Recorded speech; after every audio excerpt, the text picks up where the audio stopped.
did you get into owning and investing properties? It started with us reading Rich Dad Poor Dad, for one.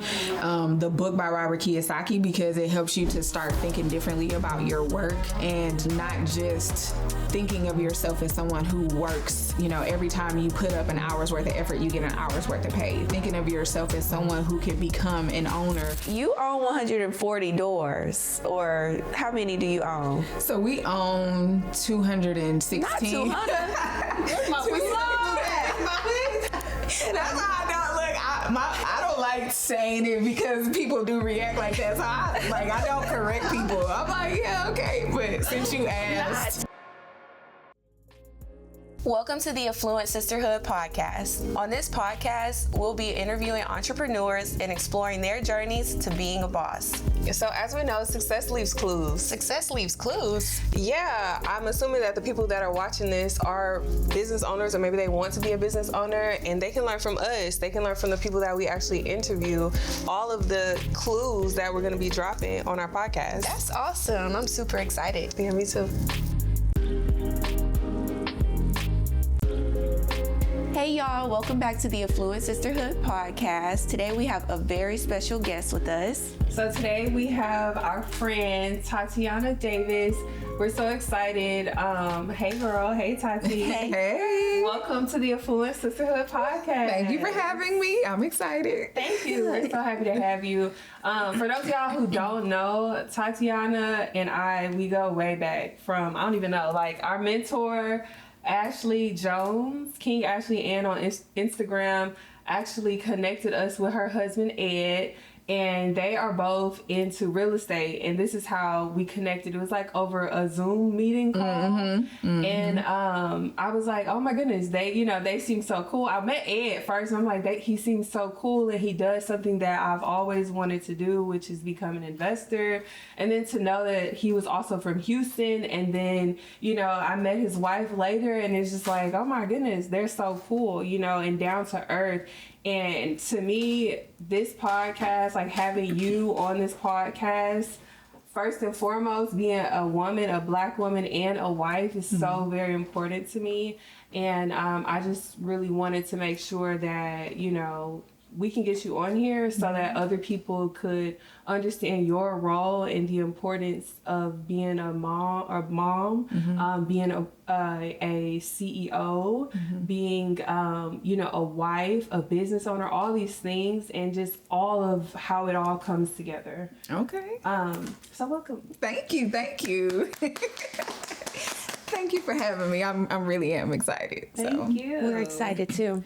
So at Accelerate 180, King Ashley Ann's event, you spoke about being an engineer, but I don't really remember what all that entails. So could you let us know what exactly you were doing? Yeah, so I'm from Detroit. I grew up wanting to be an engineer. And so I went to school, I studied engineering, and then I got a job as an engineer. And I worked in the oil and gas industry for 10 or 11 years. I forget the number, but I worked as an engineer for 10 or 11 years, and I enjoyed every moment of that. Are you still an engineer? So technically, yes, because I have a license to practice engineering. And so I am licensed to practice engineering, but I don't work as an engineer. So you did work as an engineer? Okay, so what did you do in your work? As an engineer, like what that look like? I worked on oil and gas projects. So we were building refineries. For those of you that are from Houston, there's refineries all over the place. But most of my projects were in other countries like Africa and things like that.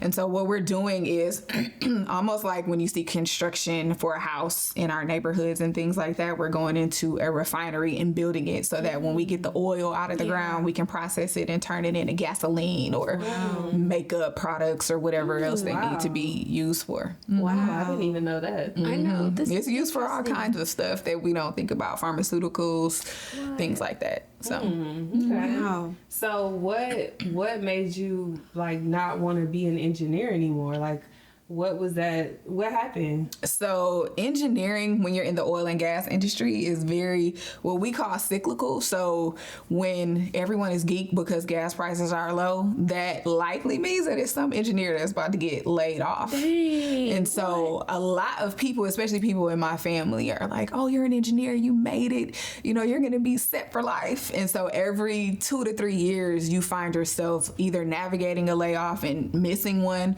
or getting caught up in a layoff and actually getting laid off, or sometimes they call it a workforce reduction, where you have to work less hours and take less pay, something like that.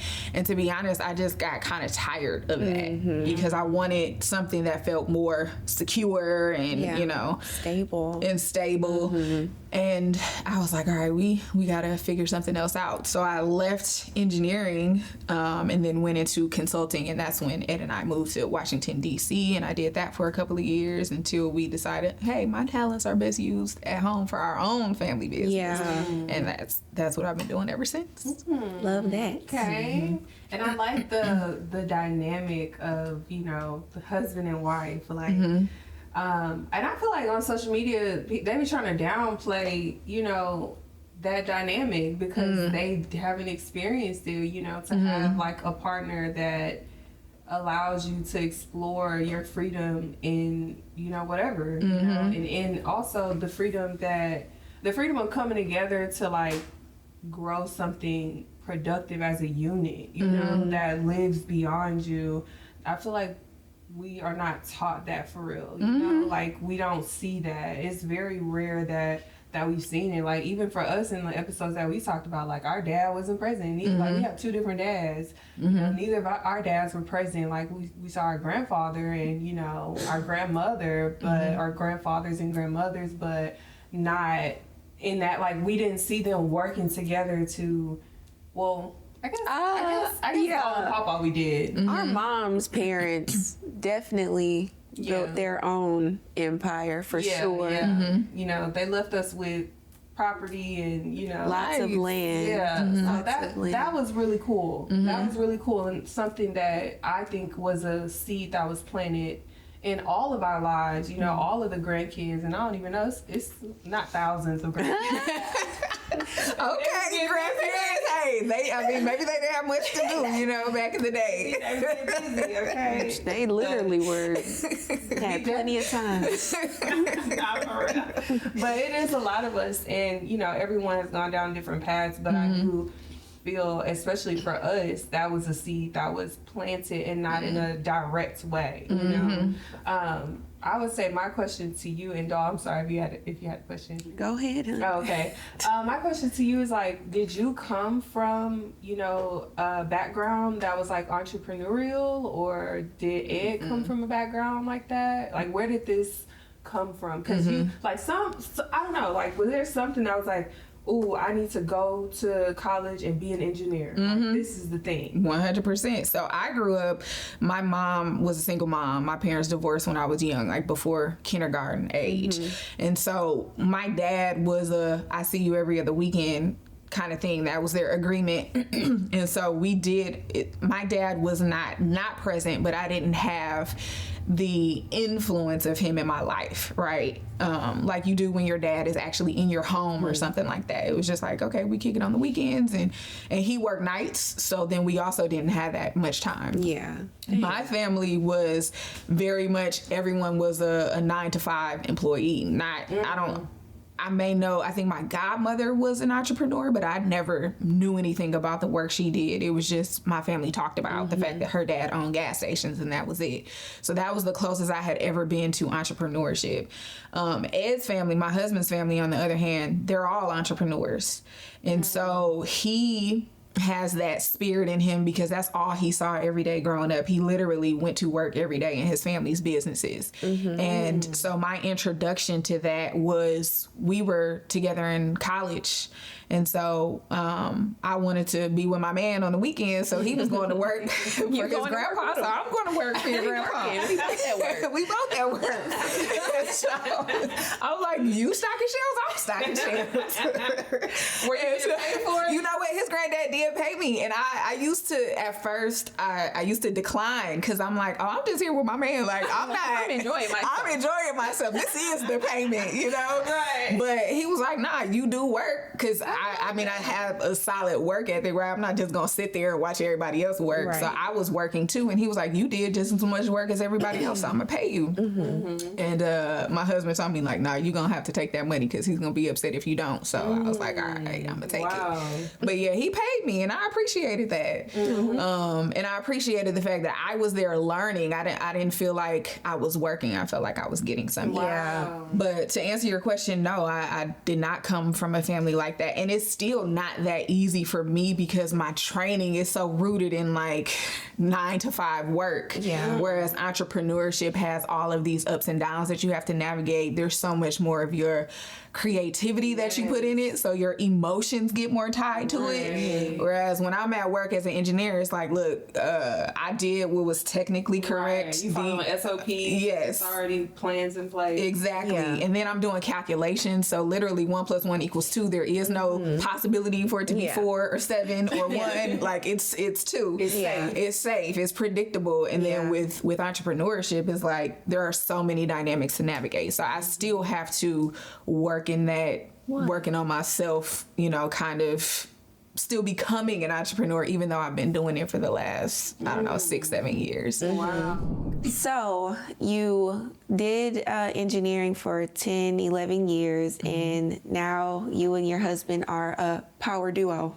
I'm gonna say that. Okay. Y'all are a power duo, investing and owning and all that. Like, how did you get into owning and investing properties?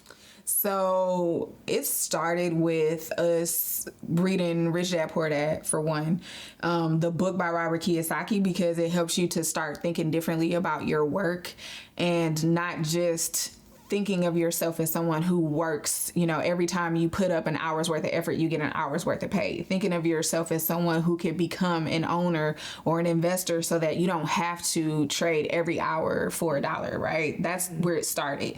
But when we read those books, we were going into our engineering careers at the very beginning. So it's not like we were in a position to say, oh yeah, I just want to be a business owner. I just want to own all these investments. Yeah. So us both wanting to be financially responsible and make sure that with these large salaries that we got from our engineering jobs, that we put them to work and didn't just trick our money off on fancy cars and fancy clothes and things like that. Yeah. We were like, all right, we're going to save our money.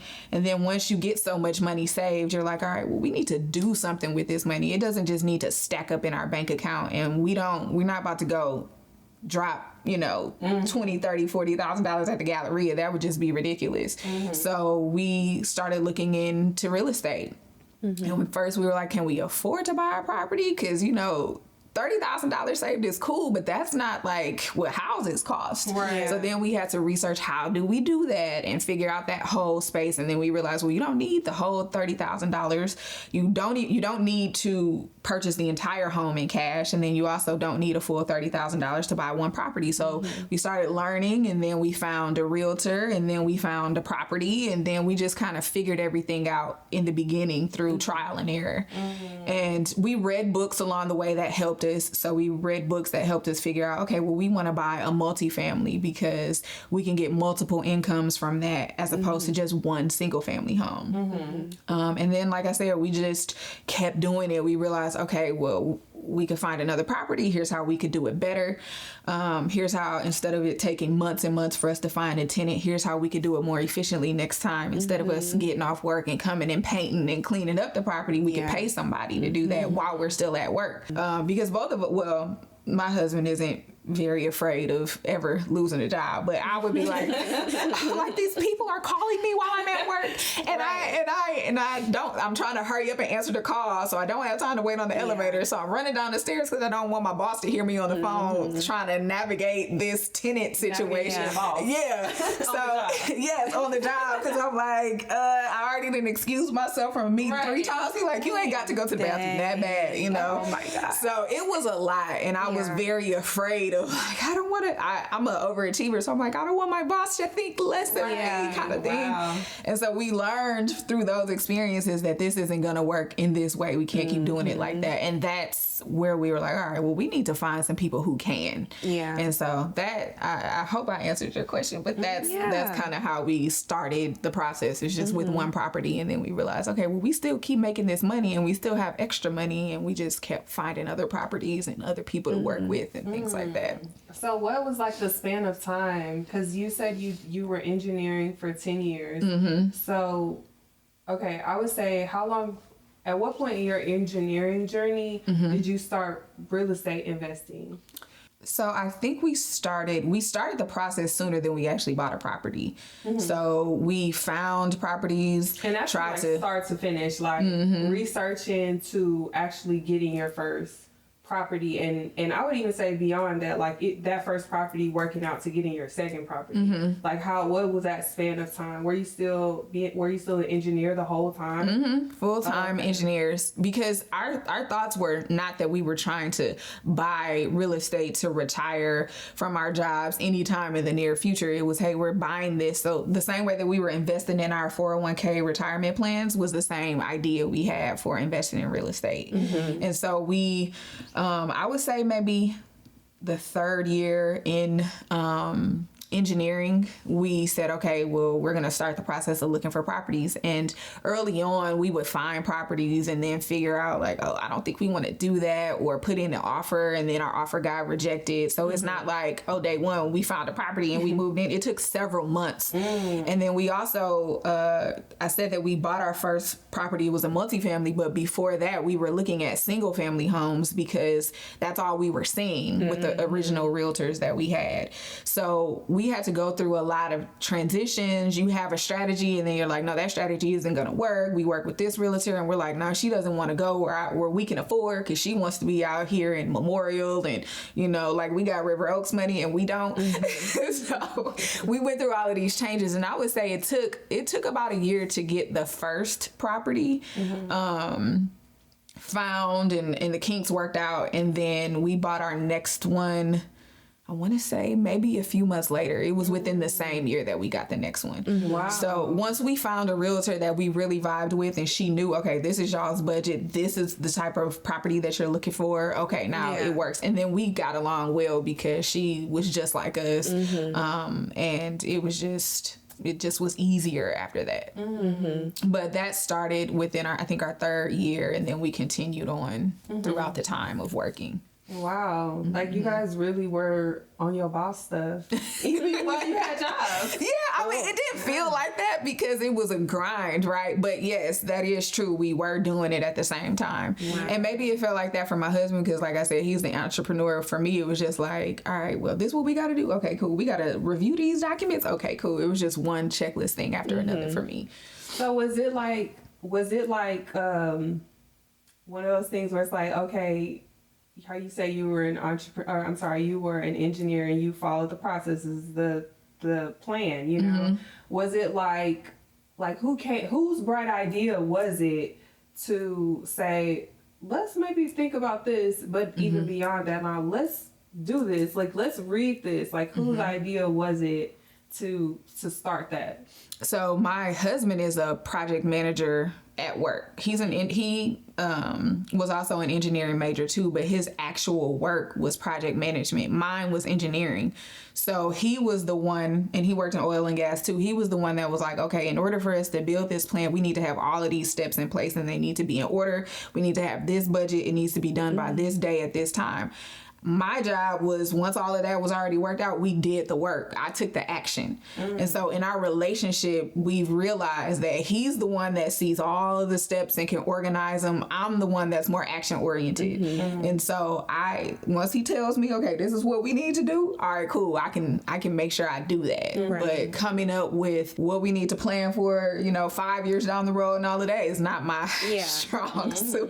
And I like to take action. That's our dynamic as well. Like I'll see it, and it's like I know that Dahl in the past is like, girl, you need to work on your organization. So I did. Okay. Look, so all somebody has to do is tell you, like, hey. Exactly. Like hearing, and I asked that question because we are firm believers in partnership and working together, and how much more you could achieve by working together, and just coming on like one accord and being humble and falling back to playing the position that you need to play in order to accomplish like this big goal. I agree. So I like that you said that in your relationship, you understand your position, whether even if the roles were reversed, because I know in this day and age, we like to get caught up in gender roles, like the wife should do this, the man should do this, but you guys both thought beyond that. It was like, no, this is what I'm good at, this is what I'm good at, how can we like collab and make this thing a thing, and then actually held each other accountable to making the first house a thing, or the first property a thing. And then how quickly you guys transitioned into making the second, and all of the ones that you did from there. And I really want to just highlight that y'all do. I don't know how many doors y'all got. I know it's over 100, but that's a big thing. But you guys started small, you know? And I think, too, that we were able to succeed because we both knew what our roles were and we accepted them. Yeah. So if I had been trying to be the top dog, per se, or act like I'm the one who, because I do have project management skills, too. I'm not completely oblivious to them. It's just not my strongest strength. It's his. So in our relationship, it's better for me to not do that so that he could do it. If I'm like, well, I got a PMP, which is a project management certification. I could be the project manager and this and this. If I'm trying to jockey for that role that I know he's better suited for, we're not going to go anywhere. Exactly. But if I'm like, no, you're really good at that, I'm really good at this, just tell me what I need to do and I can go do it, because I don't even want to think about 10 years from now. You're the visionary, not me. And I'm comfortable with saying that because it's the truth. And I want to succeed. I'd rather succeed and be good at what I do than trying to look over here and say, oh, well, he's the one that, or I'm the one that should be the visionary and not him. It's not like that. And like you were saying, I feel like a lot of times in relationships, not just couples, but sisters or family members or friends, when we work together, we forget that in order for a team to succeed, everybody has a different role. If you've ever played sports, it's not two people starting. I played softball and I was on the swim team, but it's not two people starting at first base. It's only one first baseman. It's only one catcher. So if you are going to play that role, you're going to have to sit behind somebody, or you're going to have to beat the starter for the role. And I think a lot of people forget that each person has something of value and a strength that they should focus on. And it may not be the number one at that time. And then sometimes it may be. Right. But I think if we all realize that, we'd, as a community, be a whole lot further along. Yeah. I agree. I like that. Different, each role is important, but what's needed at that time is what's needed. Right.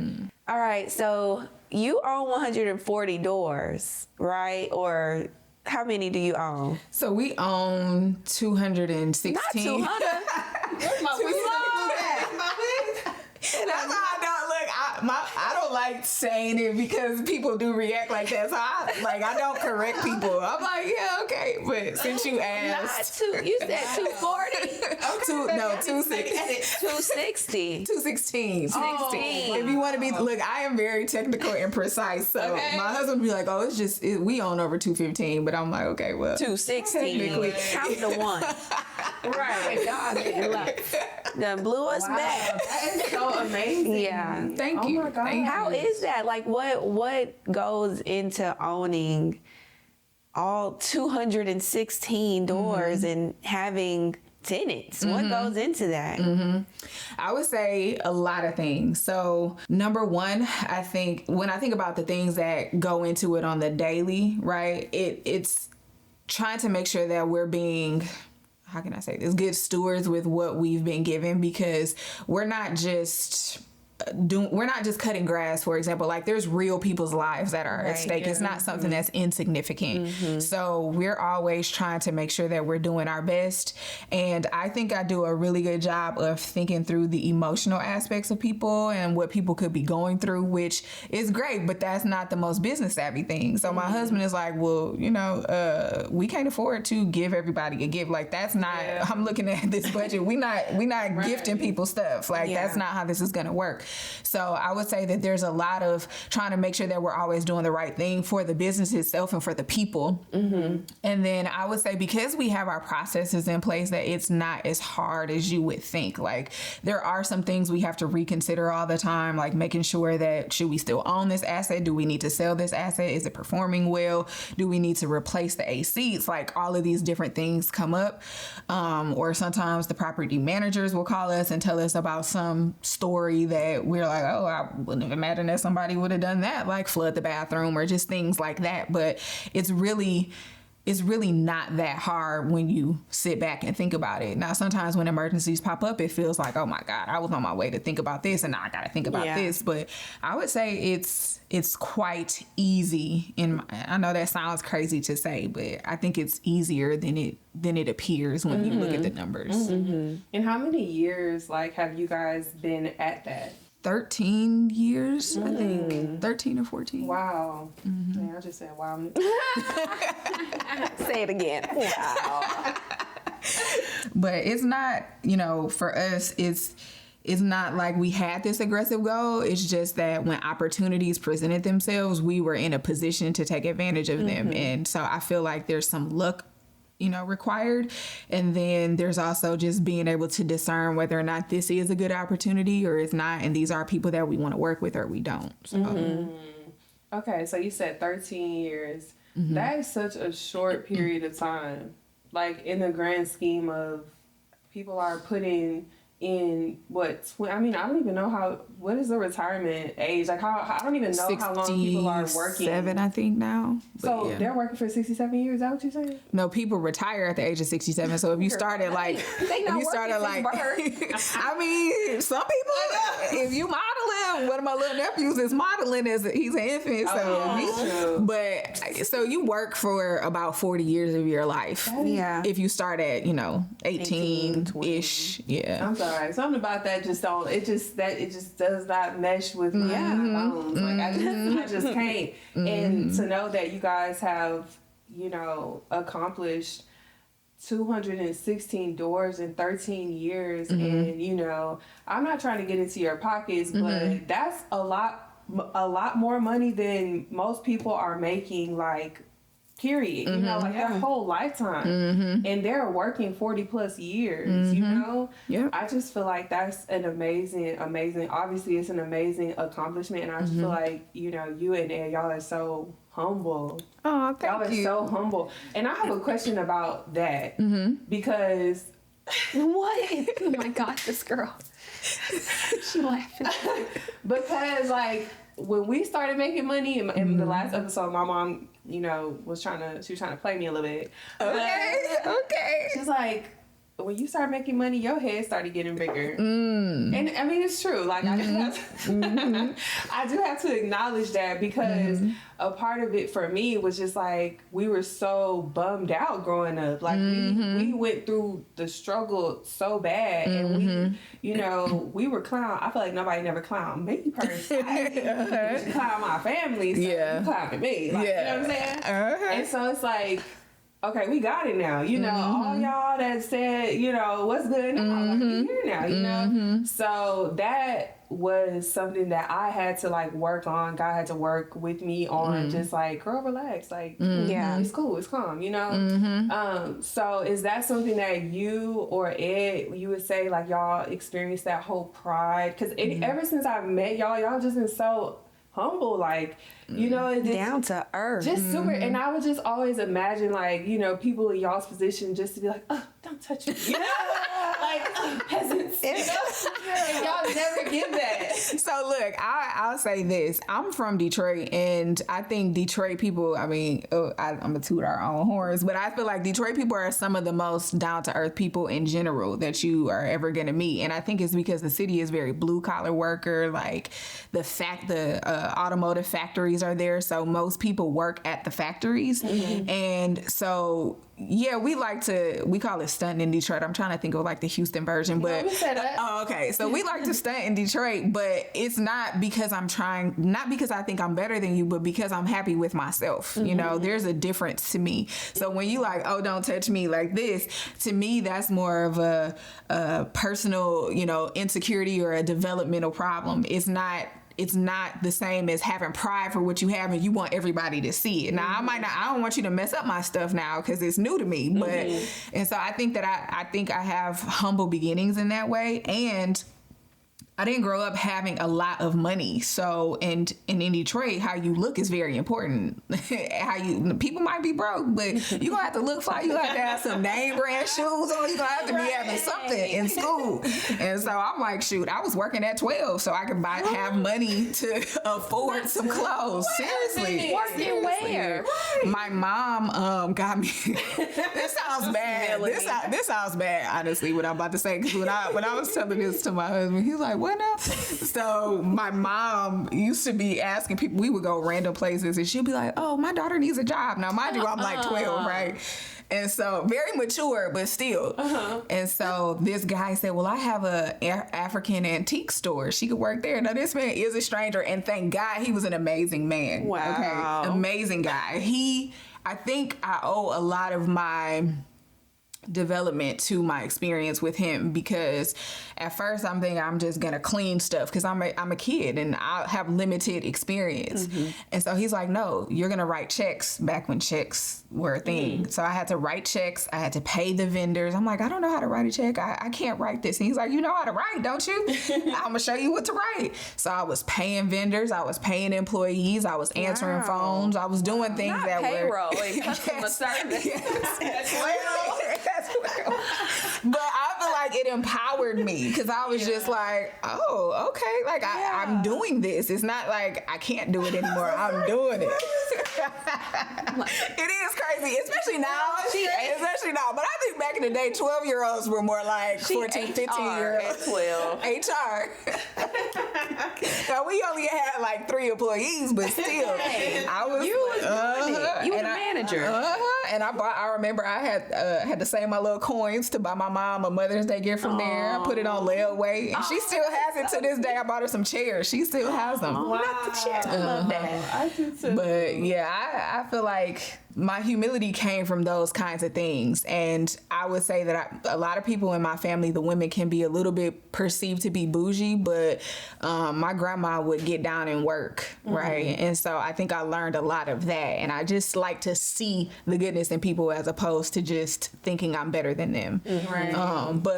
And I think too, because I was able to buy myself some of those things, even though I wasn't all that wealthy, it didn't matter to me that I was like, oh shoot, I got this now because I've been getting this. I just was spending all of my money on it. Now I'm only spending a small amount of my money on it, if that makes sense. Yeah. I like that because I feel like life, the things that we go through, just like, it's kind of like a indicator of like what's to come. You know what I mean? It's like, you're going through this and you feel like, we're just so ungrateful as humans, but we go through different experiences and it really is just like, you didn't have entrepreneurial background, but you developed skills that you use in your business, now, like as an entrepreneur. And like you said, all these things just shape us. And I know it's things that we saw, that we went through, that we're able to like tap into, and it allows us the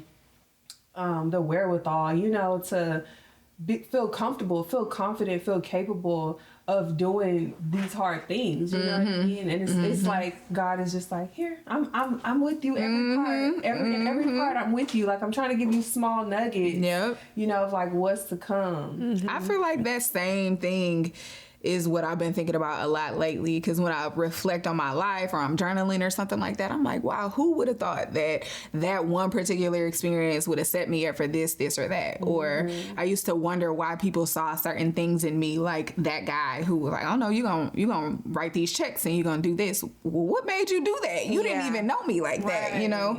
And so I think there's a part of me that always wants to find that in other people. And that is another reason why I feel like, okay, well, the only type of people you would ever see me fronting on is somebody who tried to do it to somebody else. Because people try to do that all the time. To me, it doesn't bother me. But if I see you trying to stunt on somebody and make them feel bad, and if I can stunt on you, then I'm gonna do that. I'm like, hold on now, you're not gonna mistreat nobody then. I can stunt harder, baby. I know that's right. I believe in justice, okay? You said it's been 13 years, right? Since what for investing in building. Okay, so I'm starting now. Everybody is serious. So throughout, you guys' 13-year investing career, have you guys ever doubted any of the projects working?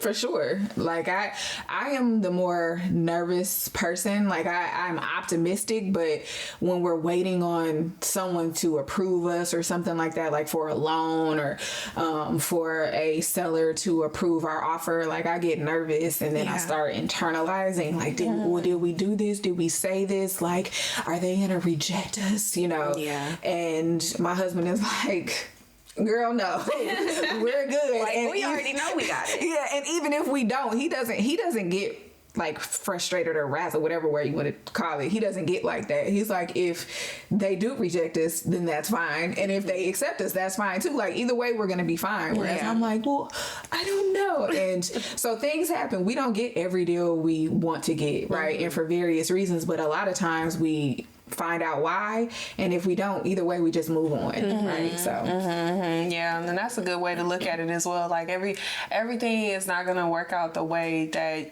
you plan for it to work out, but as long as you have a plan and you keep going, you know what I'm saying? Because I talked about in one of the videos, one of the podcast episodes, when I had applied for like my very first loan and I was trying to get my little $10,000 and they denied me, and I'm over here like, what is going on? Like I did everything, like, going through my checks and balances, like this should have worked, my calculations, and and then I'm like, I get the denial reason, and then I'm like, okay, well, let me work on sorting out these reasons, and then I applied again, and then that same company gave me $33,000. So I think a lot of times we do get so caught up and emotional when it comes to like what we want, and not really realizing that, hey, you actually deserve better. You know what I mean? So, or I know this isn't the topic, but in that story that you just shared, you not only got the money, like, yeah, that was great, but the denial got you so much more, because with y'all working with people with credit, you can understand what it feels like. Imagine if you only ever got approved, and you wouldn't really know how to relate to your people like that, and you wouldn't know to tell them, well, look, if you got denial, all you got to do is get the denial reason and then do this, this, and that. So it's like these things end up setting us up for more or better than what we were looking for anyway, which is just an approval. Yeah, absolutely. That's the mindset for sure. Because I feel like if I would have got a no, I wouldn't have done nothing with them reasons. Why would I not work towards? Like, why would I not do that? And that's why God knows who to give it to and who not to. You're like, all right, Maggie, deny her. No, you got to approve that one. Now, you got to give her 10 approvals and then a denial. She can't start out with a denial. Yeah, I mean, I can see that being true and not true, but shoot, when she went through the funding, it's that was because baby, I didn't know what I was doing when I was getting us like credit, and I didn't know what I was doing the first few times. I really didn't. I was like reading the conditions and things like that, and I was doing a little bit of research, but all in all, like that that business credit, I'm like, hey, I'm just applying.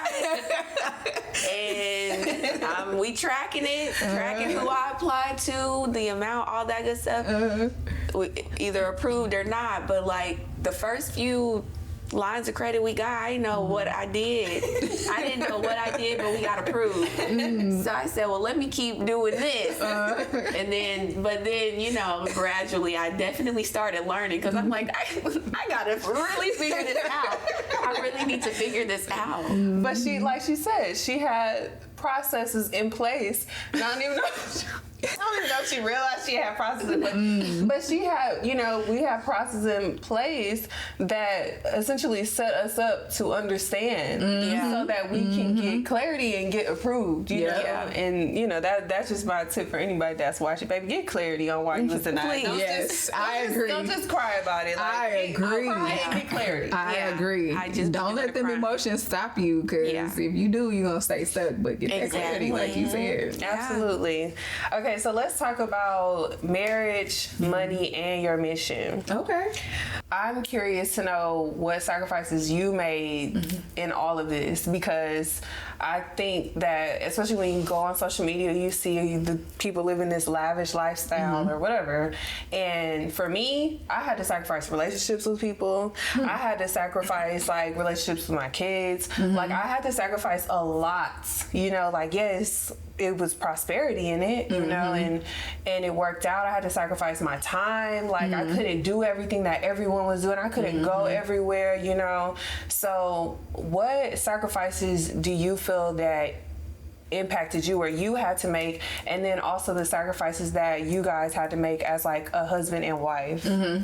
I think that some of the sacrifices that come to mind first are sacrificing showing up for people when I really wanted to be there. And it's because we're building a business, and although neither of us is going to a 9-to-5 anymore and building a business, right, it doesn't unfold like that. It's not like, oh well, I'm not going to work anymore, so now I have more time, right? It's like, no, all this time is now dedicated to this mission, this business, right? And so I feel like we weren't able to show up the way that we wanted to. And sometimes that actually hurt my feelings. Sometimes I felt like I really missed something important and I wondered if I made the right decision or not. Sometimes for me personally, it's hard to disappoint the people that I really care about. So when I had to tell them like, oh no, we're not going to be able to make it or this or that, like that took something from me. So I would say that was a sacrifice. And everybody understood. I've never had anybody tell me, oh, I'm really, you know, upset that you didn't come, nothing like that. It was just all internal. And then I would say that I sacrificed a lot of the freedoms that I had thought about. So I thought that freedom meant, you know, I'm just gonna go travel the world and I'm never gonna do anything that, you know, I'm never gonna do anything I don't want to do. I'm not gonna have any obligations and this and that. And I'm like, that's not not what it means. It means that you get to choose your obligations, right? But it doesn't mean that you're without them. And so I would say that for a while I wrestled with trying to figure that out. And then once I realized that I am doing the thing that I want to do, then I became okay with that. So as far as sacrifices, I know, like I said, with my family and friends and showing up, and then I'll be honest that I think my health and my husband's health took a back seat because I felt like we were more well-rounded with that before. And then we're like, okay, I'm gonna wake up at 5 o'clock in the morning and work out, and then I wake up at 5 o'clock in the morning and I'm too tired because I stayed up too late last night because I'm excited about this idea and I just can't put it down. And so those are some things that I think we had to sacrifice early on. And then finding that balance. And I think that's, for me, something that I needed to establish and work on as well. Like my husband, when he came around, he was telling me, hey, like, you working day and night, you know? And I'm like, yeah, because I got to. Like, I have to, you know, it's like the money flowing in, but I got to. Like, it's somebody going to shut their faucet off at some point. And not even, at that point, that wasn't even the thought. It was just kind of like, you know, I'm running. Like you're on a kick. You're right still now. in the race. motion. Like, yeah. why would I stop? You Okay. know? And I'm going, like you said, the excitement of like, wow, it's all working. And, you know, but the reality is like, girl, that ain't healthy. You know, that is not cool. You need to, and so he was like, you need to get on a schedule. Like, people have working hours for a reason. Yep. You know, so I had to really figure that out. And so now I tell people my working hours are from 9 to 3, baby. I ain't answering that phone before 9, and doggone show ain't answering it after 3. Okay? I'm 10 to 4. Oh, yours is 4. Yeah. So you have and I working start at hours. 10 because I like to wake up late. And if I do wake up early, it's to do what I want to do, not to work or talk to anybody about work or anything like that. Right. So. Yeah, I thought about adjusting at 9, you know, because at 9 I do like to sleep in as well. So I feel you. I feel you. I feel you. But that's good to know because, you know, I don't like nobody told me that. Like all the people that I knew that was, you know, on this entrepreneur journey, they were like, none of them were like, hey, set working hours. Yeah. You know what I'm saying? But it's true, you know, you have to maintain because I would be burnt out. Like I would be exhausted, you know? I think we both were too. I think for us, I think that we knew that you should have set working hours, but for me personally, the excitement of what I want to do, like I have these ideas in my head and I'm like, oh no, I can't stop until, because I don't want to wake up tomorrow and forget, or I don't, you know, like I just want to hurry up and get it all out there. Yeah. And my energy can match that. But then I look up and I'm like, oh, it's 3 o'clock in the morning. Wow. And I need to get up, you know, I need to go to sleep. I need to wake up. Like, so it took a long time to figure that out. But I think I'm in a flow state now where it's pretty much figured out. And I do allow myself to still be excited about things, but I try to disrupt that flow with a break or something like that. Yes, I agree. And I'll say, I don't know about you, but for me, I be in the shower. My ideas flow to me in the shower. I put my phone in the shower. I do the same thing. Because I don't want to forget them. I know that's a terrible. I'm like, you have such a I forgot the name of the mindset. Like when you think something's gonna run out, but I'm like, these ideas are not gonna stop flowing, and I'm like, yes, they might. So let me just write them down right now. And I journal too, and I'm saying all this to say. That it's a lot of ideas that will come, and as an entrepreneur, I personally feel that we are creatives. Like everyone is creative, even if you just probably haven't tapped into that creativity yet. But everyone is creative, and it's just like when you punch into it, the ideas just be flowing. But just setting up that like boundary of like, all right, now I just need to kind of chill out right now. Like everybody else is chill in my house right now. Like let me relax with the fam. You know what I'm saying? Let me turn off work mode. So I think it's amazing that you are on working hours even now.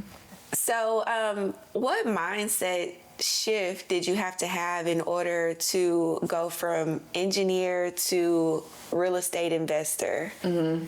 I feel like I'm constantly making the shift because engineering has been such a long part of my training. I wasn't an actual engineer until I graduated college and got a job, but I studied for it for 4 years in college.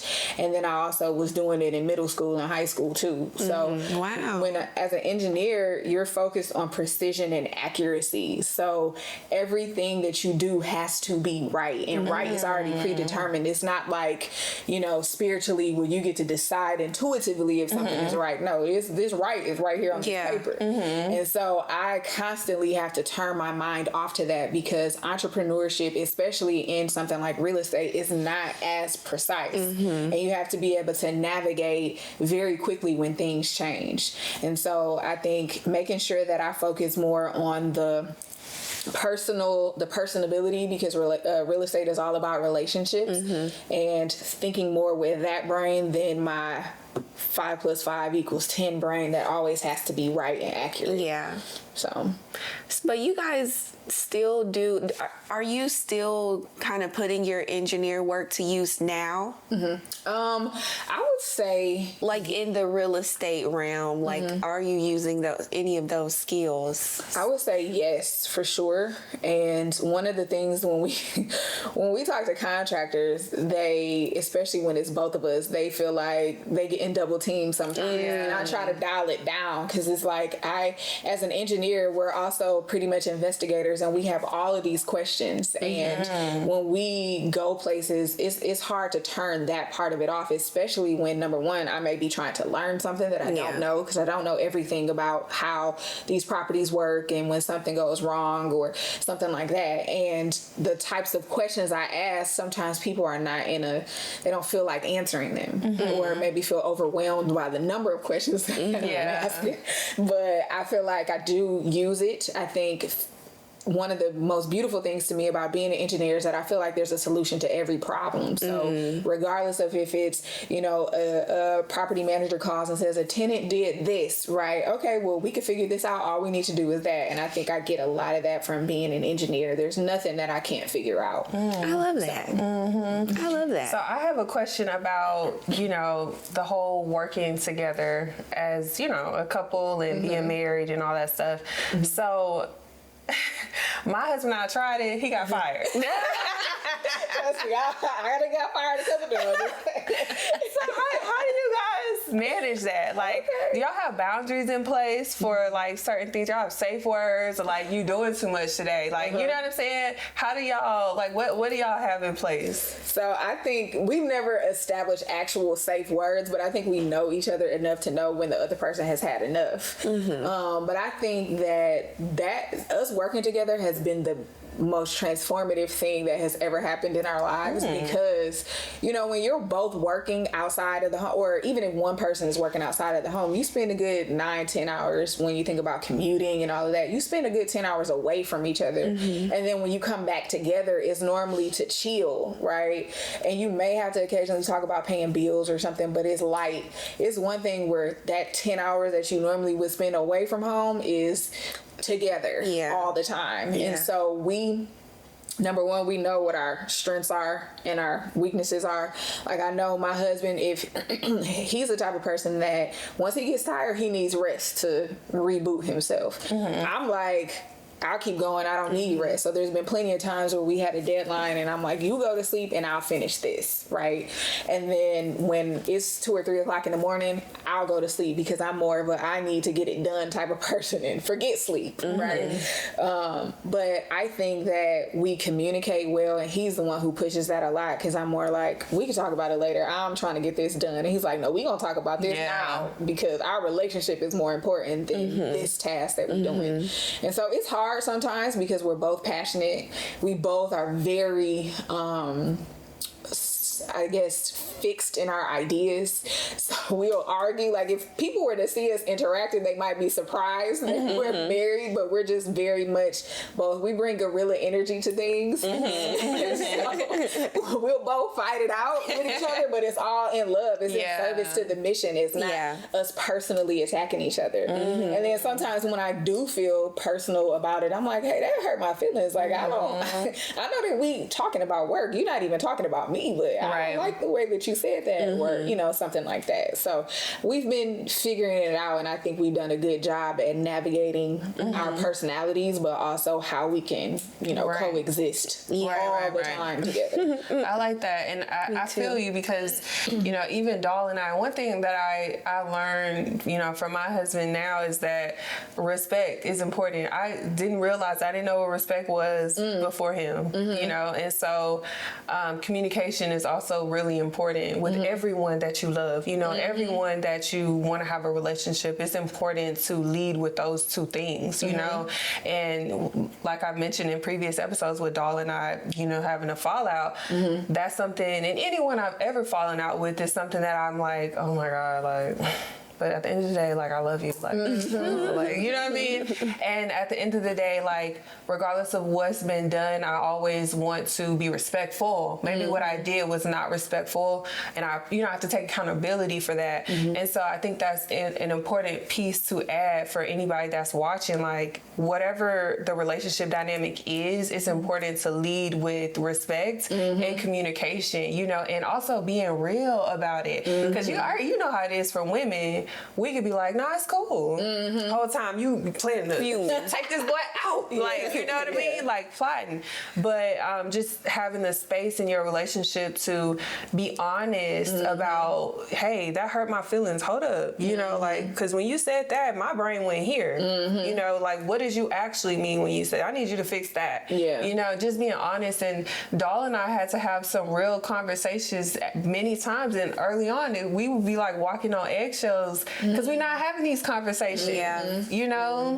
But once we just finally put it out there, it was helpful for the mission. And like you said, at the end of the day, we want to do this. Like, we want to work together. We want to progress together. So get past how you feel, get past your little feelings right now, and just be real so we can work, you know, so we can get to the goal, so we can get to the mission. I think a lot of people forget that too, that we are all evolving. So the person that I am today is not the same person that I was yesterday. And the fact that y'all have a lifetime, however old you are, is however long y'all have known each other, right? That doesn't matter, because you don't know the version of her from yesterday to today. And so the things that you used to say might not have had any impact on her, and now they do. And so I think when you love someone and you are committed to being in a relationship with them, even if it's, you know, a sister relationship or a husband and wife, like, you have to acknowledge the fact that I'm loving a different version of them every day, and that person is doing the same to me. So we have to come and communicate the changes or the feelings if we want to be honest with each other and succeed.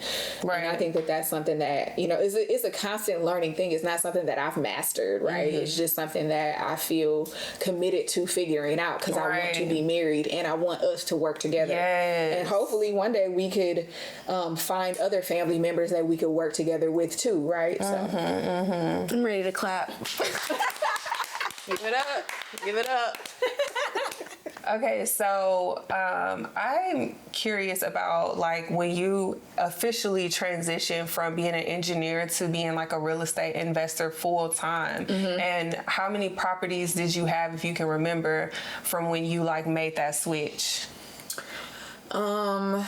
Well, actually, I'm sorry.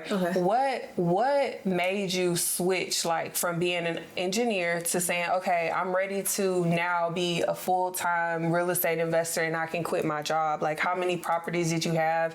Where was your mind? Like, what was going on around that time?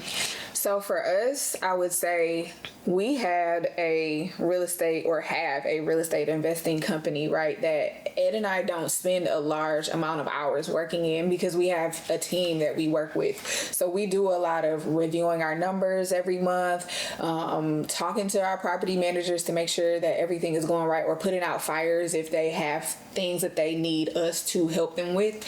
But it's not our full-time thing. So we coach people as our primary work. So when I'm saying I work from 10 to 4, that's what I'm talking about. It's not I'm sitting here full-time working on real estate.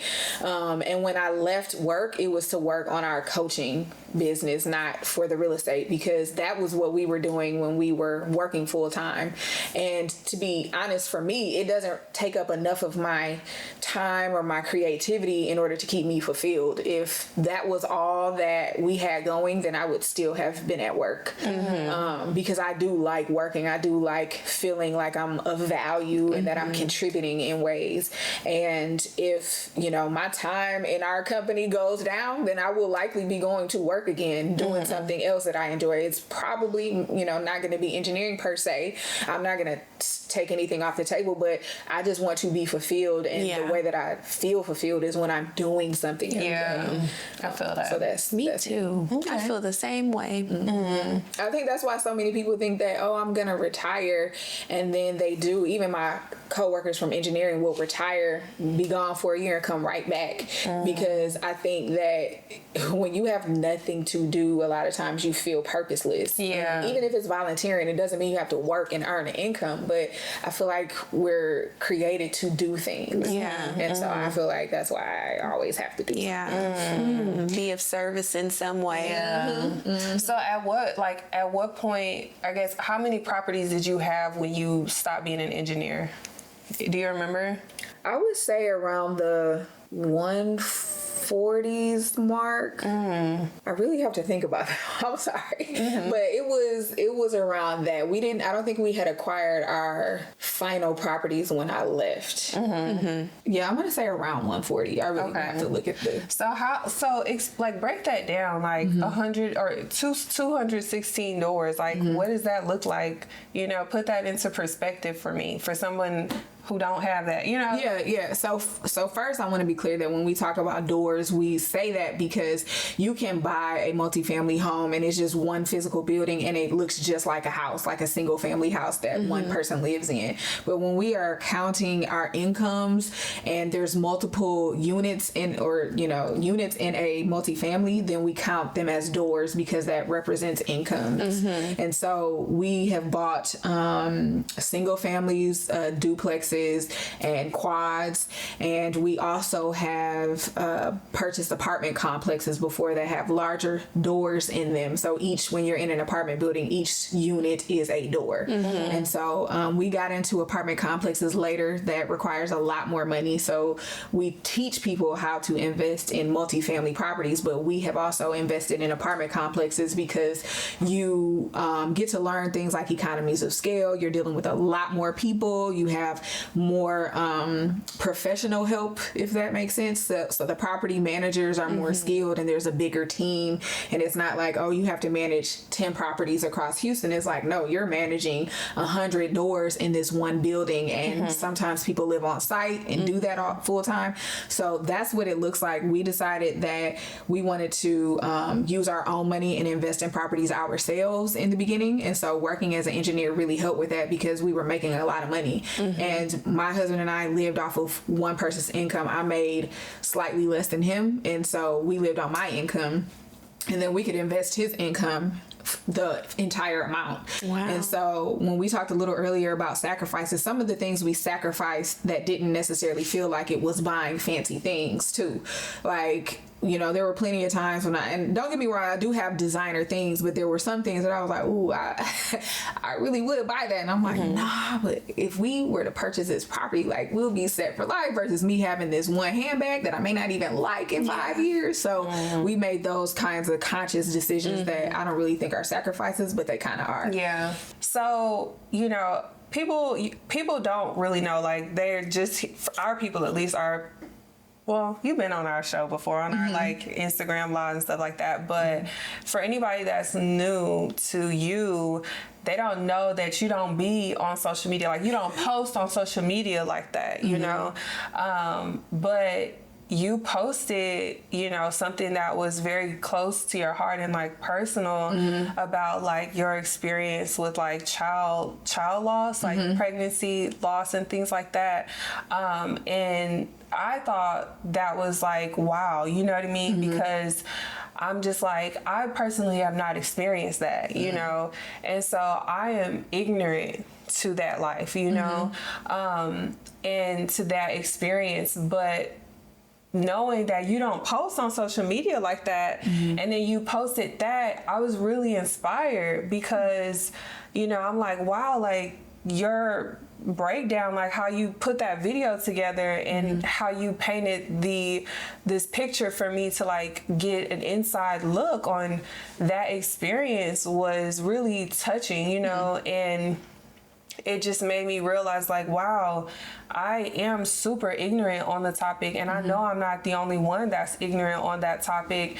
And it made me wonder, like, why did you post it? You know, like what made you post it? Because you're not as active on social media. Like Ed is the one that is posting on social media, you know? And I felt like that was so brave of you to post that, and so inspiring, and I knew like it triggered me, you know? So I know it was a blessing to other people. So do you mind sharing like your story for the people who don't know you, and then like what gave you the courage to tell your story? Okay.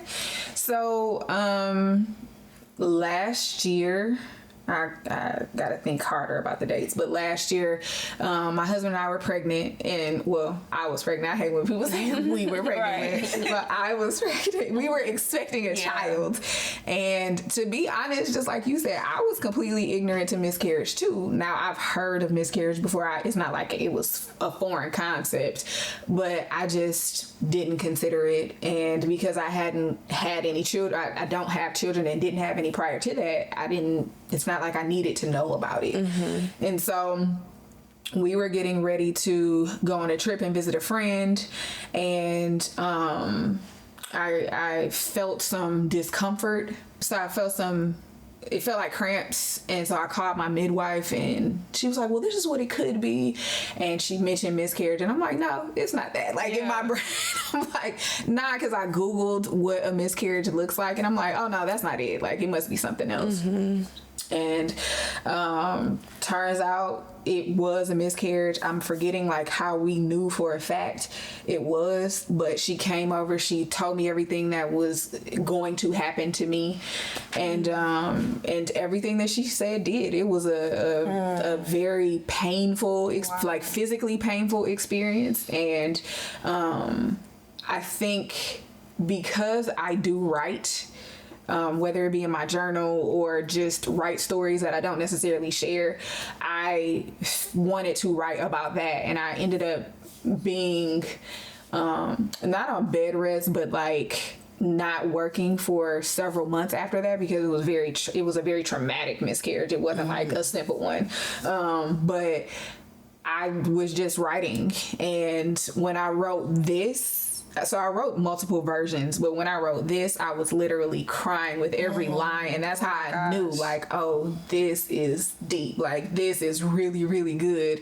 and I wanted to make a video about it. And once I did all of that, I'm like, well, I mean, I ain't just do all of this effort for myself. And it felt more like a challenge to me to put it out than to keep it. And I think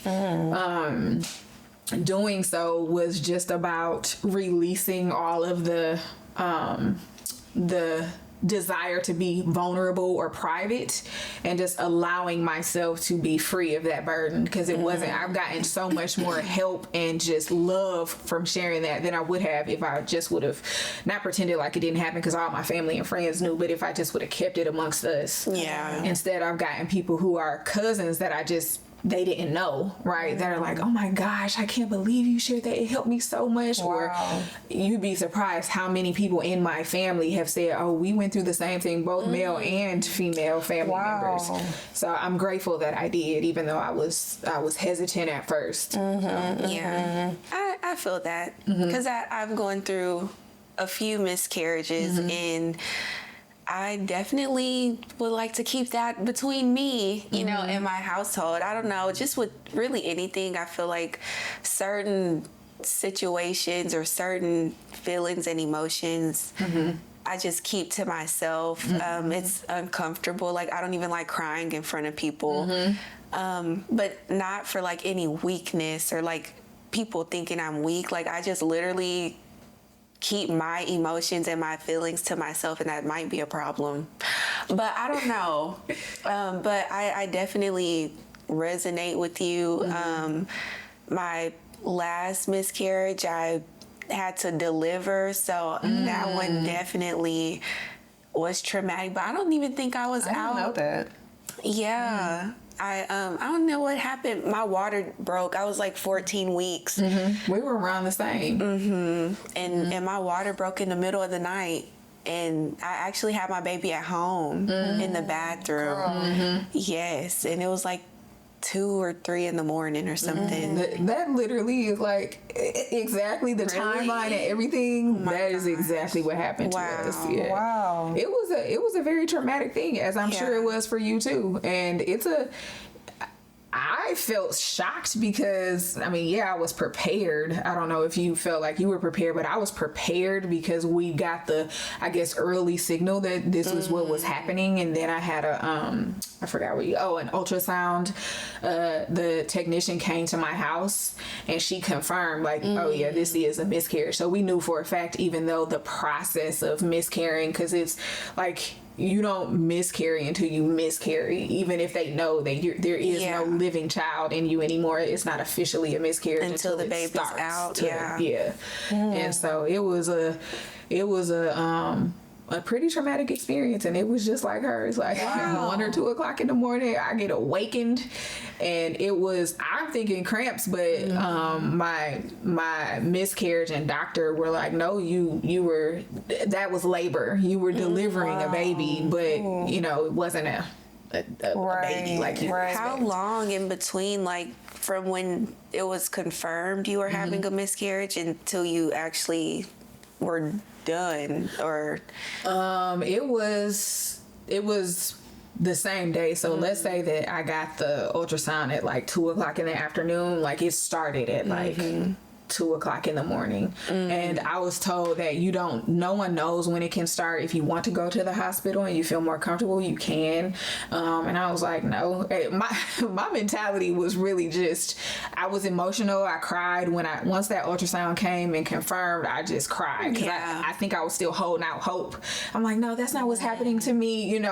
I'm good and this and that. And then when I got that definitive answer, I'm like, oh, damn. Like, I didn't think it was true. So I knew what to expect physically, but I just didn't, like, some things it don't matter how much you hear or read, you don't know until you just get in it. Right. Oh, okay. Right. Yeah. So. Wow. Yeah. I definitely feel the same way. And earlier when you said, you didn't, these are my words, but basically miscarriage just wasn't in your mind because that wasn't something you resonated with, at that time. And I feel the same way. Like, I would hear about it, and even our mom had miscarriages before too. But any details about it, of even the pain of it, physically, emotionally, mentally, I had no idea, like literally no idea.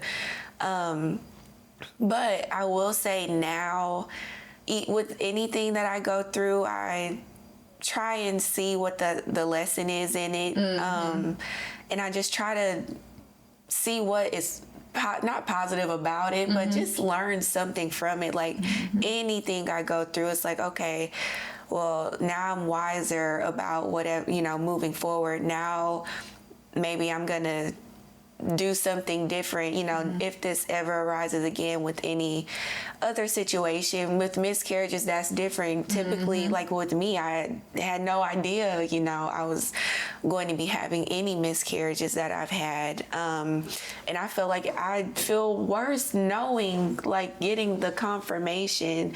I feel like that would be worse for me to just know and it's confirmed already.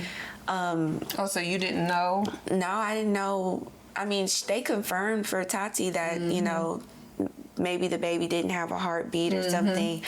But for me, it just what they call spontaneous abortion. Yeah, they do. They call it that. It's jarring. I looked at my paperwork like, wait, what? Yeah, like maybe I definitely didn't do that. It used to be called abortion, and then somebody was like, well, we need to distinguish between an intentional abortion and one that happens spontaneously. So when they ask, have you had any abortions, they're talking about miscarriages as well. Well, I think when you talk to a doctor, miscarriage is a common word nowadays, but originally there was just an abortion was the term. Wow. Yeah, so they wrote spontaneous, abortion for the cause or whatever. But I feel like I would be more sad just already knowing that this is what's about to happen versus But I can't say because I didn't know. And you couldn't say because, you know, mine just was random throughout the night, but you got, you know, confirmation in doctors and midwives. Well, I like being prepared. And so I feel like there would have been a betrayal if I had not known. Like a betrayal from God or my body or something like that. If I had just woke up in the middle of the night and this was what was happening. Plus, we were literally headed out of town. So I would have been at my friend's house experiencing this, and it would have been. So I'm glad to have known. And it doesn't make it any less sad. So it's happened to me since then too, and I didn't have any confirmation other than I knew the signs because I had already been through it, so I knew what was happening. I'm like, oh dang.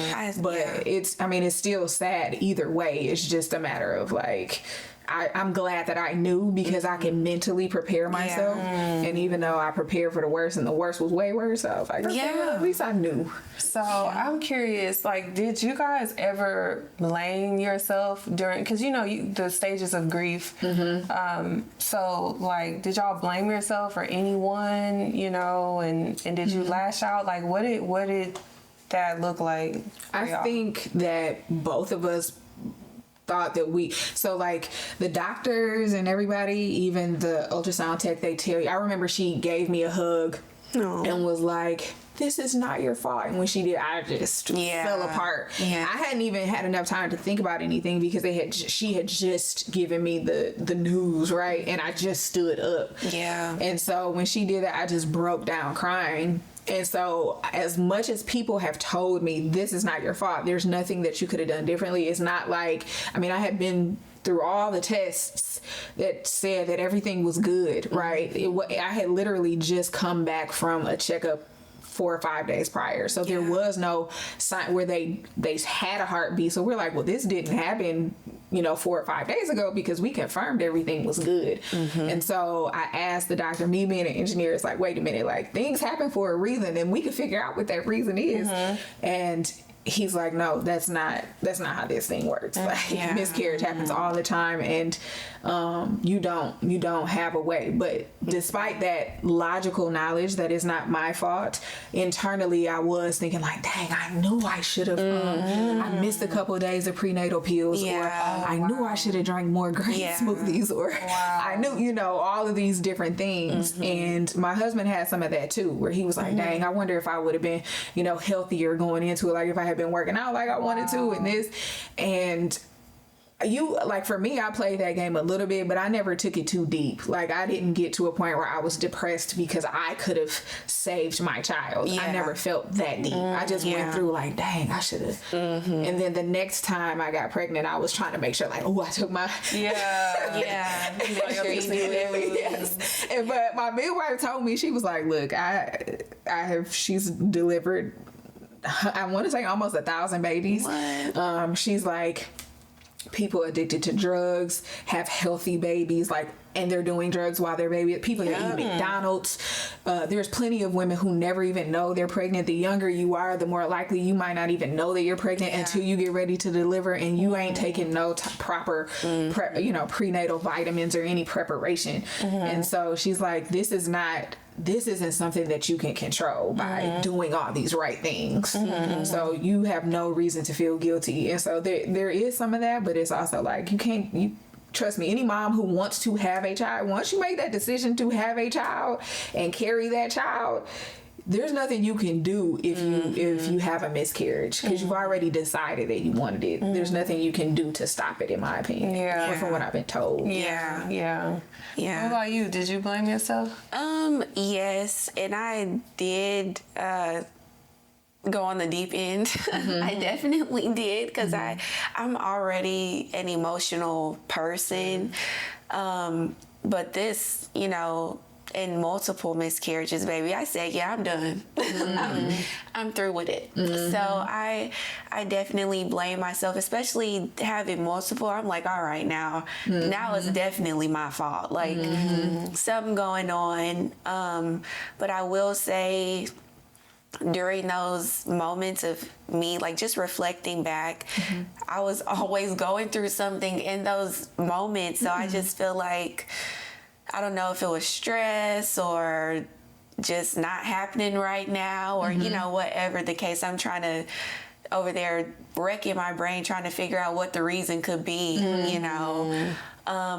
But I, like, October of 2023, I just was over everything I was feeling, because from 21 to 23 I had my miscarriages, and I'm just like, man, I'm so sick of feeling this way. I'm tired of being sad, tired of, you know, being depressed. And I didn't even know I was depressed at that time. But, you know, just tired of being tired. And I started journaling, and I was pages and pages and pages of whatever I was feeling and crying, and I put the dates on them. I can go back and read it, and you know, all that. So, and I go back and read them now, and I'm so glad I'm not there anymore. And it makes me sad reading, you know, how I was feeling at those times, because I'm like, damn, I was like, somebody probably could have check me in. Like, seriously. But when we go through tragedy and traumas and things like that, which I think miscarrying is a traumatic experience, especially when you have it. Like, I've had one that was I was pregnant only a couple of weeks, and it came after the first one.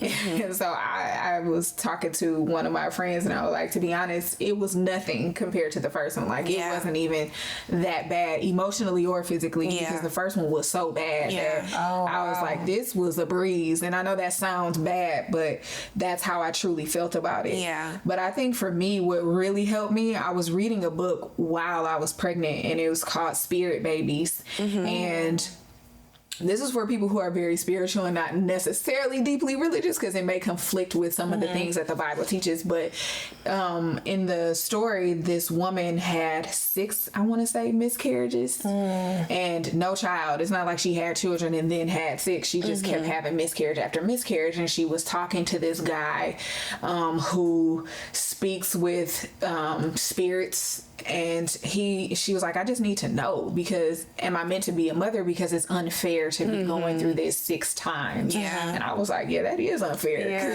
Because I wouldn't go through it 6 times, right? But her message was that her baby was just waiting on a healthy body, and these other pregnancies, the bodies was not healthy for this baby and their spiritual mission and what they were being sent here to achieve. And he said, yeah, you are going to have a baby. It just is waiting on this opportunity to be able to fulfill its own destiny. And I feel like I read that because I was about to go through the same thing, and I've had 2, so it's not the same, you know, experience as her, but it still feels as significant when it's happened before, and it's happened more than once. And so I just feel like, you know, that helped me to realize that I didn't do anything, and maybe there's some spiritual thing happening. And at the end of the day, I took a lot of value from the experience. So I feel like it was a blessing, and it wasn't just this trauma that I can't understand. I feel grateful that it happened, because I've been blessed by it in many ways. Wow. I feel that. I can say that now, but I mean, it's only 2025. That was only 2 years ago. But I mean, a lot of change in myself, you know, in my mindset and how I think about things and take on, you know, different situations and emotions. I feel like now I'm more equipped to handle high stress situations. I feel like that all the time. I'm pretty calm. Like, if something stressful is happening, I definitely do remain calm, but in my brain I'm just like tripping out. Yeah, like, what's that damn movie with anxiety, all those emotions? I feel like my inside out burning. Like, they just racing, but on the outside I know how to look cool, calm, and collected. And she does, because as I'm interviewing her too, because I didn't know her experience. And you know, it's like, what do I say? Like, you know, she my sister, obviously we don't tell each other everything, but she know a whole lot, and I do too, you know. And so from you guys' POV, like, how can someone who hasn't experienced that support you guys like in those times? Like what are we supposed to do? Like what do you want us to do? What is too much? I have no idea. So what advice can you offer? So I think everyone is different, right? I can just tell you for me that for one, my husband and I had shared that we were pregnant with a lot of people, right? So it wasn't, or our closest people, we were waiting until we hit, I don't know what the week number is, maybe 20 weeks or some point to tell everybody. But we told our closest family and friends, the ones who see us all the time and things like that. So there was some shame and embarrassment because, especially I think when you're used to achieving things and people think highly of you and you think highly of yourself, and this was so far from anything I had ever imagined happening.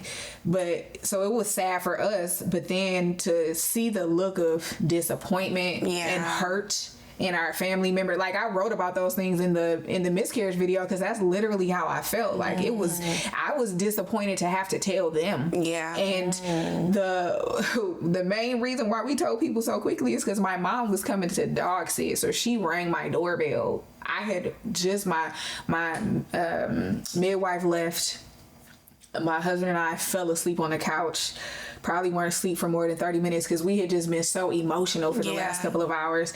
And then the doorbell rings and I'm like, who is that? And then I'm like, oh shit, like we're headed out of town and my mom is here. Because, so wait, were y'all still gonna go out of town? Well, not after that. Look, I did think so. What? I did.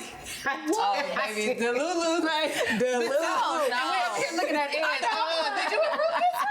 He did not, which is why we didn't go. Okay. But I naively thought that, well, it's just gonna be like a period. Like I didn't, and it was nothing like that at all. And my friend, like 5 periods in one. yes, it's deeply intense, right? And it's graphic.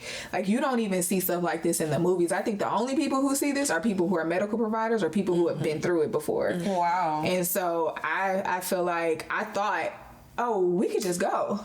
And my husband was like, we're not going anywhere. Right. So I'm like, he's like, they've been preparing for it. Our friends have been preparing for us and this and that. He's like, I don't care. Yeah. We staying here. So I called my friend and told him.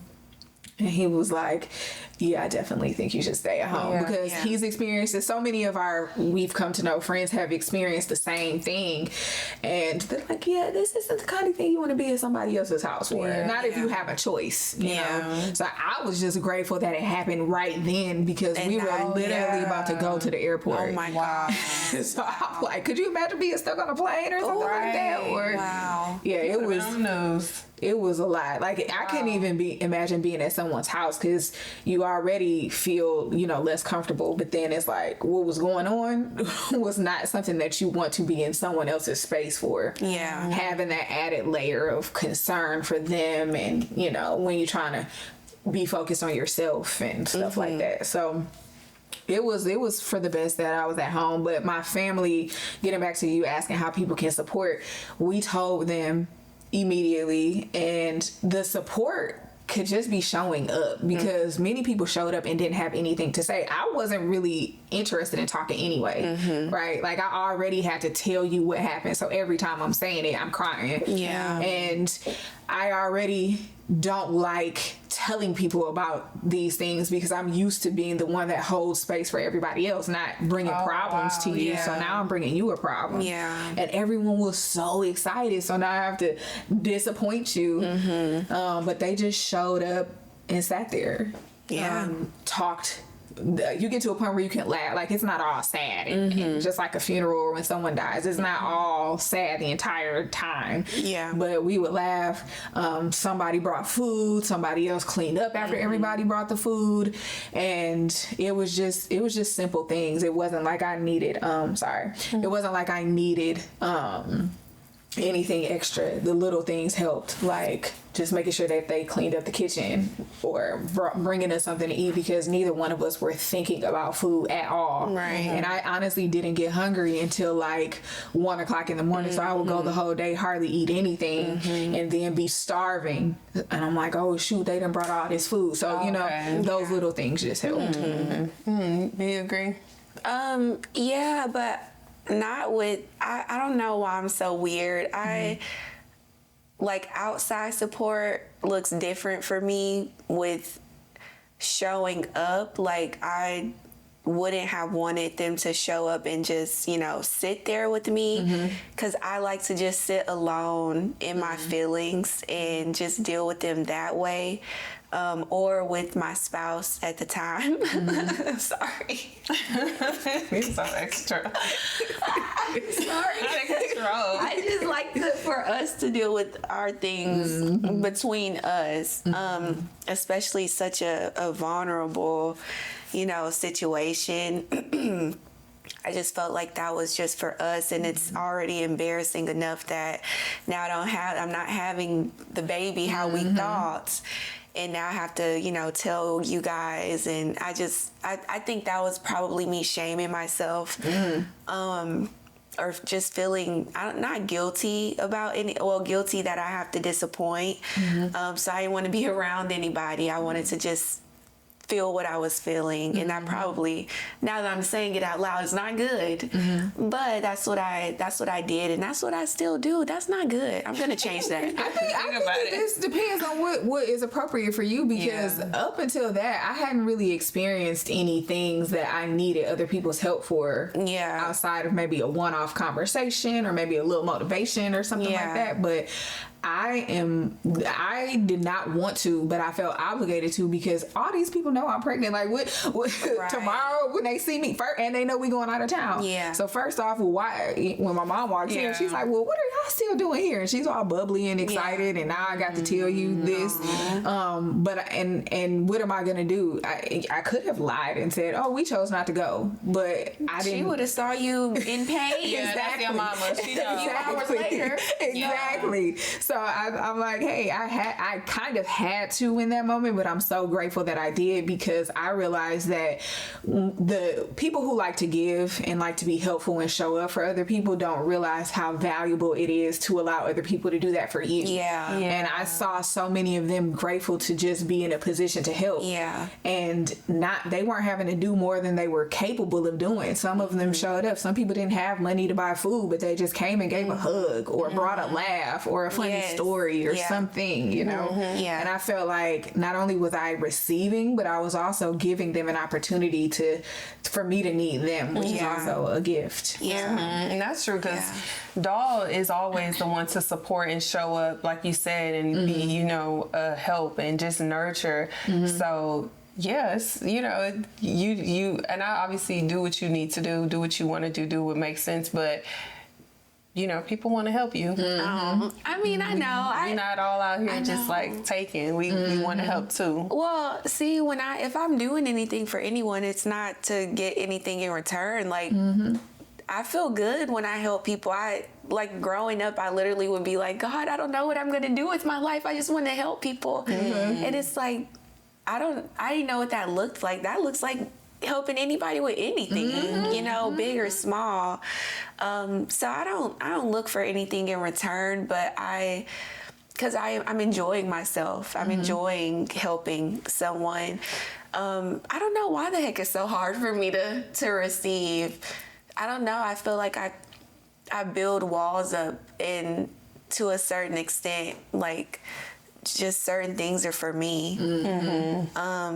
But I definitely do need to allow help. I do. That's bad. I think you'll feel better at some point, just as someone I say I have been there. I feel like there's a lot of things that I'm still there with, right? But with this particular thing, I can see what it's like on the other side. And it felt better to allow the help than it did to figure it out on my own. Right. And maybe for you, if you know that, hey, on the other side of this, you will end up feeling better 9 times out of 10. I can't guarantee every time, but 9 times out of 10, you will feel better from the support that you give, which I continue to be surprised by. And so that's just something to think about. Like, there's nothing wrong with you. I think that's natural for people who are givers, but we can't be 100% never in need. No, I definitely be in need. I just try and figure it out.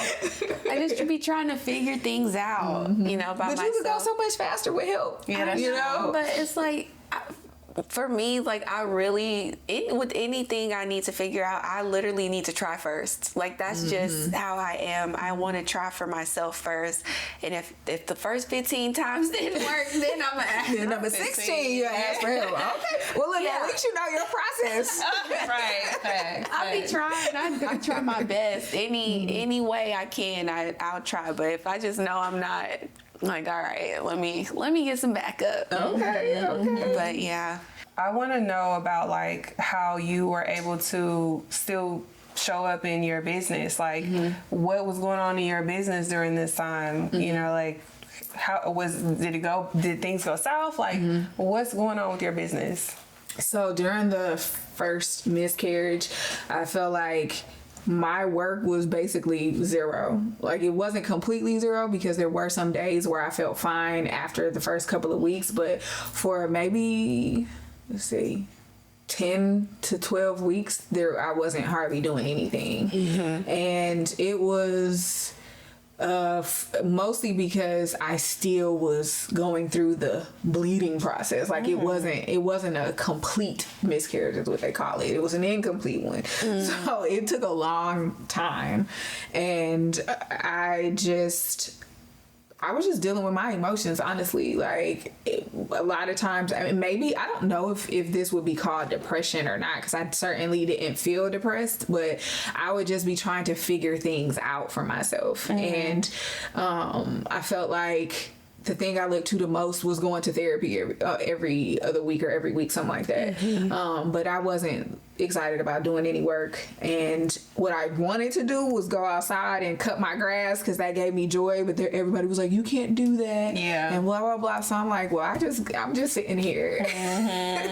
But I did try to do things like, okay, well, instead of me laying in the bed and I do want to be outside, I'm gonna take my yoga mat outside and just lay down, and at least I'm outside doing something that I want to do, but I'm not moving around and doing things I shouldn't be doing. So I would say that I didn't do much for a long time because of that. The second one, I was fine the next day. Like there really was no issue physically that prevented me from working. It was just that first one. Yeah. So was your business still operational? Like was Ed working? Like did sales go down? Like was the business still cool? Did you have things in place to keep things running to allow you to experience unexpected things like that?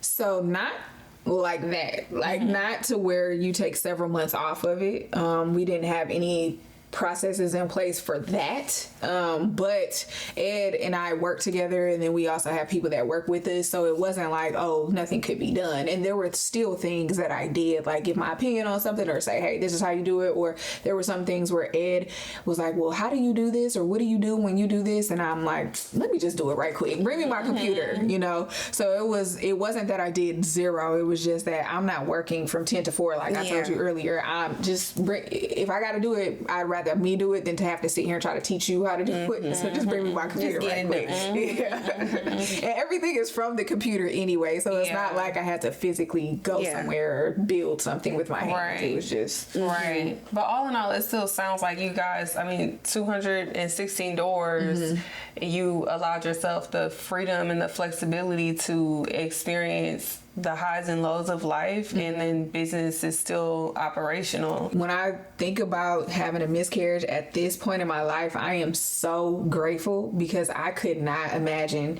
working my 9-to-5 job and then having to figure out how I'm going to return when physically I'm not able. Yeah. And so many women have to do that every day. I'm not trying to act like it's not something I couldn't do. But it would have been something that would have bogged my mind down, because most women go back to work because you can't afford to miss several months of work. Or even if you're in a professional environment and you have, short-term disability and long-term disability at work, you are still not necessarily in a position to take a pay cut, which even when you tap into the disability, it comes with a pay cut. So I feel like it just could not have happened at a better time for those reasons. Absolutely. So I mean, I feel like with that we can kind of go into the closing of this conversation. I'm obviously so grateful to have you here, and to get that out of Dahl as well, because I didn't know, you know, and I think a lot of people watching can, you know, be on both sides of it, like, and hopefully from this conversation we can help people to communicate and be more understanding of one another, you know, be helpful and just not go into that depression, you know, that it sounds like both of you guys kind of went through, you know, but obviously that's inevitable with life. What words of advice could you give to the person the woman who wants to be an entrepreneur, she's working at 9 to 5, and then the woman who is experiencing a miscarriage right now?